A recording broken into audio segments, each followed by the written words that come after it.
Good morning, guys. Happy New Year. Welcome to the podcast. I'm really excited for 2025. Today's guest, Steven Falk from Vancouver. He's founder and CEO of Switchback Systems. It's a safety leadership consulting firm, and he's going to talk to us all about human agency, mental toughness, breaking bad habits, and I'm really happy to have him on. So, Steven, welcome. Thank you very much, Christopher. I'm happy to be here. Yeah. Welcome into the new year and just briefly introduce yourself, and I'm excited to dive into the questions. Sure. So my new year maybe looks a little bit different than others because our origin clients are all logging companies. And so tomorrow I have a double header of two startup meetings. So logging companies where they actually take like crew boats way out into inlets and they live on float camps and they work, let's say 10-day shifts and they come out for 4. They're actually meeting in hotels for just one day, like their 1 day meeting a year. And they just pummel them with like the stats for last year and how things are going. And they have then a human factor, inspirational teacher on safety. And so that's me. So it's that time of year where I've got 4 of those lined up in the next 3 days. Wow. Yeah, excellent. And what is Switchback OS? Tell us more about that. Switchback OS is a kind of hard to define, but we started in the safety culture world. And essentially our job was to try to figure out why good people in heavy industry would make critical mistakes that had catastrophic results, even though they wanted to follow the rules. They were the rule keepers. They were essentially good people with families and mortgages and boats in the driveway. And yet, in the right circumstances, with the right stimulus, they would make like not just 1, 2, 3, but sometimes 14 critical decision-making errors. And the companies that the company that basically captured me out of my previous career, they had done everything they thought. They had certified and qualified and had rules and regulations, and that regulators were working with them. And so you can only paint so many yellow lines and you can only supervise so much until finally it comes down to human agency. Why were these individuals not able to exercise mental toughness and human agency in the heat of the moment? And we solved that problem for them. Mm. And for the audience, when they first hear of terms such as human agency, define that or describe it. Oh, sure. So human agency is no matter what the circumstances, human agency says that you have the ability to choose your next thought. You have the ability to choose your next behavior. And the one that made that famous was Viktor Frankl with of course, his classic book coming out of the Holocaust, Man's Search for Meaning. He basically said, we choose when we live and die. Nobody else has charge of that's human agency at its highest level. Oh, I love that. Yeah, really, because this podcast is all about business entrepreneurship, but at the heart of it is self-development and this ability to control for yourself for optimal performance. We'll dive right into it. And a lot of the audience, they're in high stakes industries, law, medicine. So talk about your thoughts and thesis on building resilience in these high stakes industries, mental toughness and leadership. Honestly, I think like we work in those industries too, like medical and legal, and that's a tougher world than, believe it or not, logging and wildland fire. So I would say 80% of our clientele are like in wildland fire, like senior leaders and boots on the ground, and also like logging and manufacturing. But here they have a physical outlet to resolve some of the, let's say, the cortisol buildup or the adrenaline buildup that happens in a high stakes situation. Whereas a lawyer working, let's say a partner in a firm, and they're having cash flow problems and there's payroll coming and they have a client that just stiffed them. Where is there in that moment, where is their physical outlet? Whereas a logger can march up a hill, or a wildland fire person can do something physical to actually work the poison out of their bodies. A lawyer or a doctor or someone like that, they have to maintain this professional persona because they're wearing the costume of professionalism. And so actually their task of mental toughness is quite a bit more complex than my best friends who are the boots on the ground industrial people. Yeah, interesting. And this with this idea, like the leader, you talked about the switched on leader. What is switch on leader, and how can people think like a world-class CEO, even though they're not in that role? But talk about studying top performers. Sure. So Christopher, thank you so much because you're referencing my book. So I wrote a book called The Switched On CEO, How to Think Like a World-Class Leader. And it's basically the origin story of our company. I'll break it down into two pillars and then probably three mindsets. And I'll go pretty quick in this. So the first pillar is you actually 100% have to believe that you can change.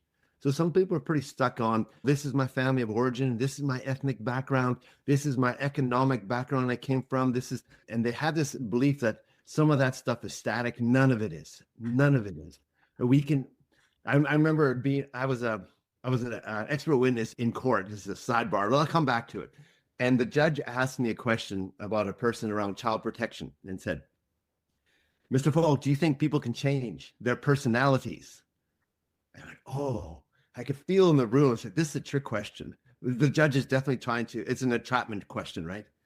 So I thought for a bit, okay, how do I answer this? And what popped in my head, I said, Your Honor, I honestly don't think people can change their personalities. However, here's the human agency. Here's the pillar number one, neuroplasticity, which is people can change. So pillar one, people can change. I said, people can be functional or dysfunctional in their personality. They can be healthy or unhealthy in their personality. They can choose to be grounded and targeted and focused in their personality, or they can be all over the map. And she goes, oh my, that was a very good answer. And I got congratulations from both sides, the lawyers on both sides of that, on the courtyard step, on the steps outside the court. They're like, Steve, you crushed it, man. Like she's trapped so many professionals on that question, and you came in blind, and that was a good answer. So number one, people can change. If you can establish that for yourself and the people you work with, it's a game change. It's like a core value. Number two, how do people change? Is you really need to access team. And that is the hardest thing for professionals. Because professionals, like, they've gone to school, they get their degrees, they get their certifications, then they're like, they're the top dog, and I really don't need to consult with anybody, or have a lower level person like a therapist or a counselor somehow guide me, or a coach. And so it's pretty hilarious. There are so many really well-intentioned, very intelligent, technically astute professionals that have massive human factor blind spots. And nobody has the courage to give them feedback because often they're the boss. And so how do you give the boss feedback? If you're an employee, you're not going to do it. You're going to just say, yes, boss. And so a boss needs to humble themselves and say, okay, I can change. The people around me can change. Our clients can change. Secondly, how are we going to change? We're going to have to be able to accept feedback from others.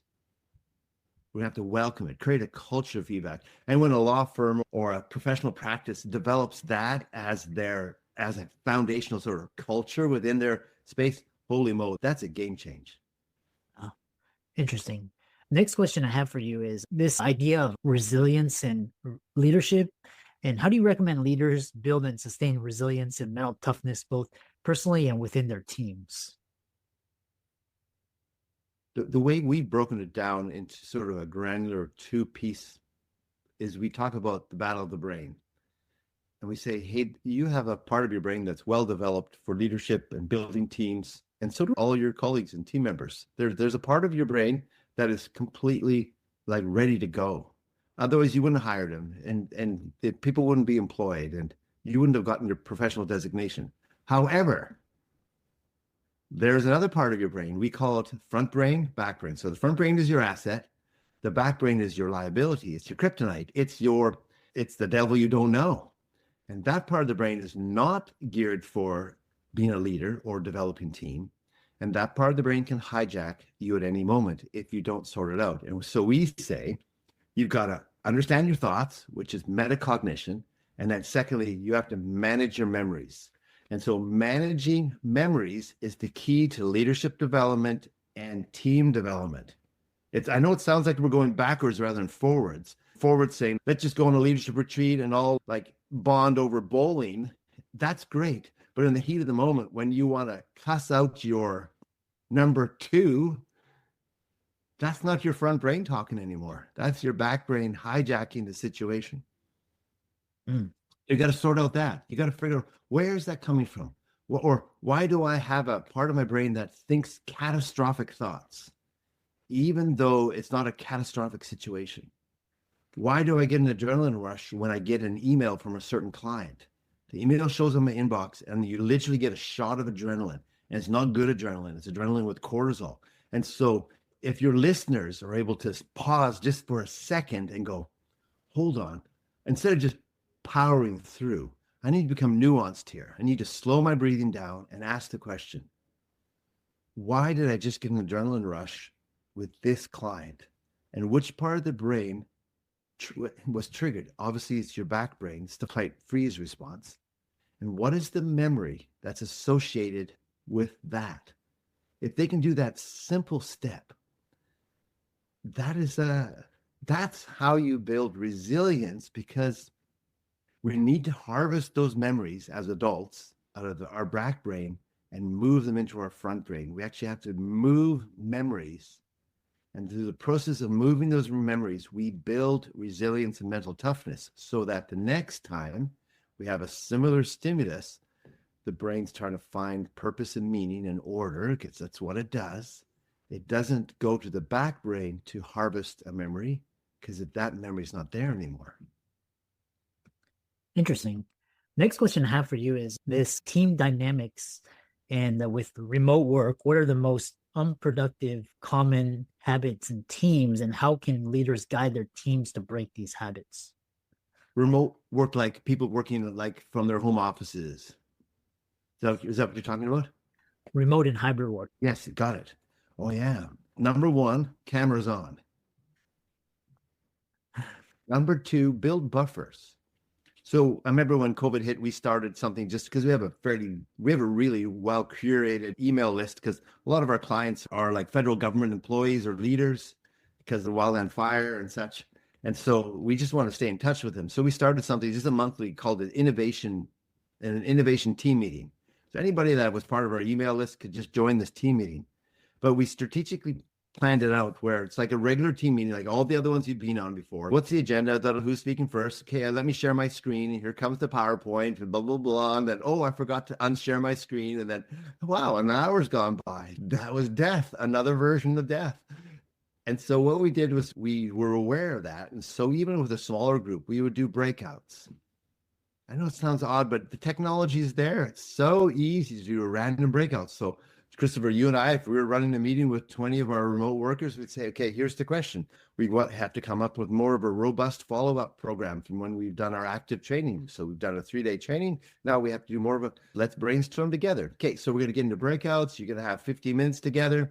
Okay, it's randomized, so we haven't chosen. Okay, ready? The breakout starts now. Blip. Awesome. Now there's accountability and there's responsibility. And oh, by the way, you're going to report out of your breakout as well.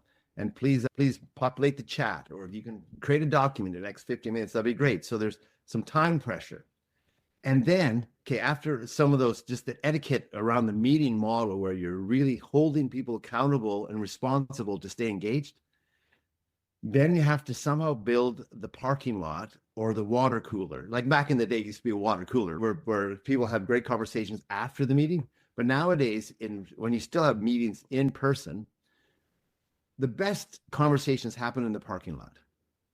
The meeting's over, you're standing outside the parking lot, and that's where they're like, man, I had this great idea and I didn't say it, or man, that person really ticked me off. And so we have to create space with our remote workers to be able to have that chance to dialogue with each other. And so in that innovation meeting that we created during COVID, we called it a transition to fireside. Like there's some people camping, so I'm in a camping culture on Vancouver Island, of course, right? We have so many provincial and federal parks and mountains and streams and ocean and whales jumping into your house. And fireside is where you finish up your meeting and you leave about 15 to 20 minutes after the meeting. Everyone stays on, everyone keeps their videos on. You say, now let's just chat. Who wants to start? Who's got something going on in their life or in their workplace that's interesting? And someone will go, oh, yeah, sure. Just a second. My son-in-law just bought and they do exactly this. My daughter and son-in-law just bought a house. It's crazy. And see if I can find it. There's a stream on it.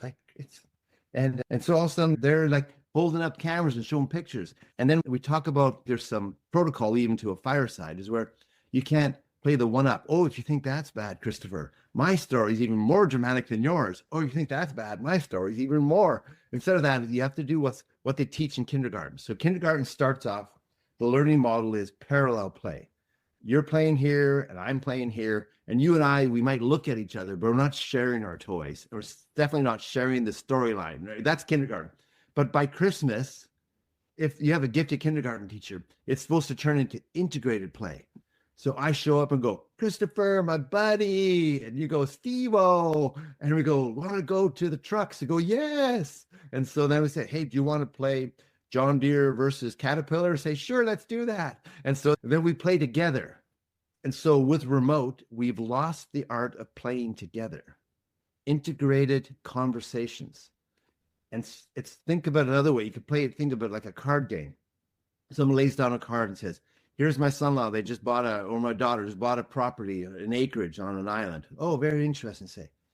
And then instead of going a brand new random talk, but you say, oh, say more. So is there salmon in that river? Go, yeah, thanks for asking. Yes, there is. Next person says, because I'm West Coast, right? I said, I've got this great salmon recipe for smoking with a smoke. I used to smoke always with older, but now I'm doing mesquite. I go, oh, that's so interesting. And all of a sudden your team, they're not talking about making money for your team. They're talking about smoked salmon.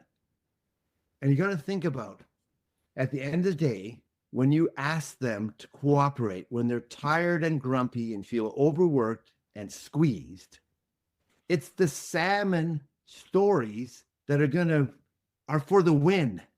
It's not the win for the company. It's the fact that they found a common thread that built team. And it can be anything. It can be smoked salmon. It can be some athletic thing. It can be grandkids. It doesn't matter what it is. But you have to find the common themes that are not related necessarily to work that then build a willingness to cooperate with each other because you feel the bond. Yeah, interesting. And I really love how you really elaborated on that concept. A lot of organizations are very complex and very bureaucratic, inefficient. And what are your go-to methods for breaking down these complex challenges in an organization to simple, actionable strategies? I think there's that saying that says, control what you can control. When we analyze and let's choose the Forest Service, for example, 40,000 employees broken into all these different regions and then broken down into forests, then broken into districts, ranger districts.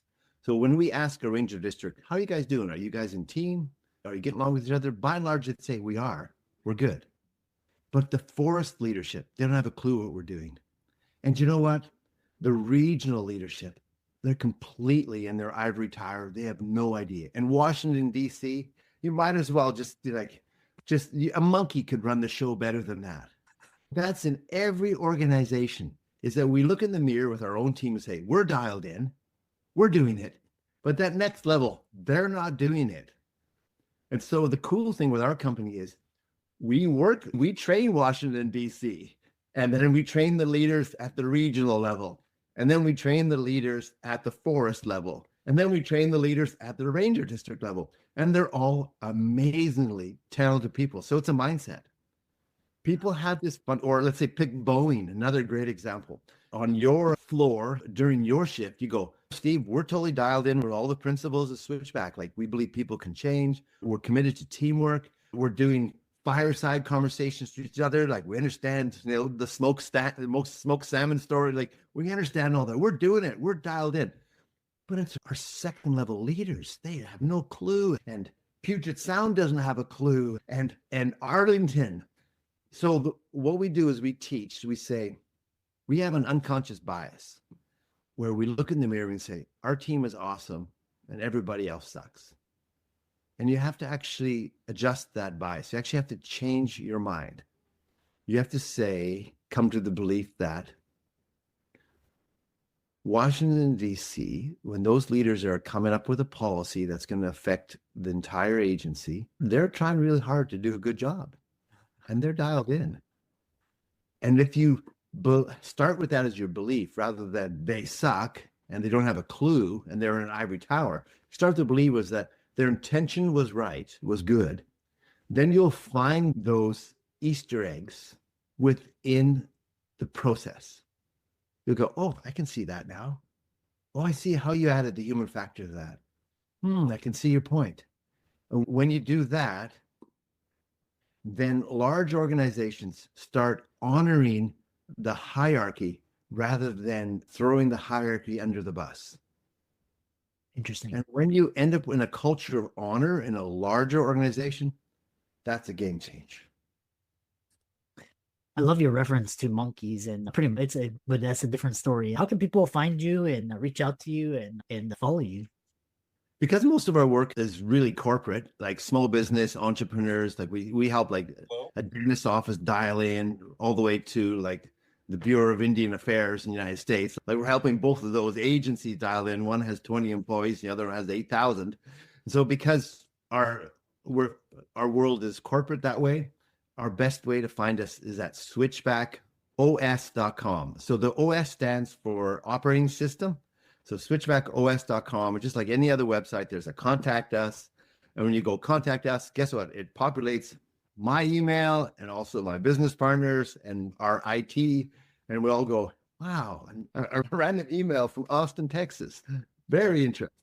Oh, yeah, great. Thanks so much for coming on, and Happy New Year. Keep up the great work, and I really enjoyed having you on. Yeah, thank you. Thank you, Christopher. Happy New Year to you as well.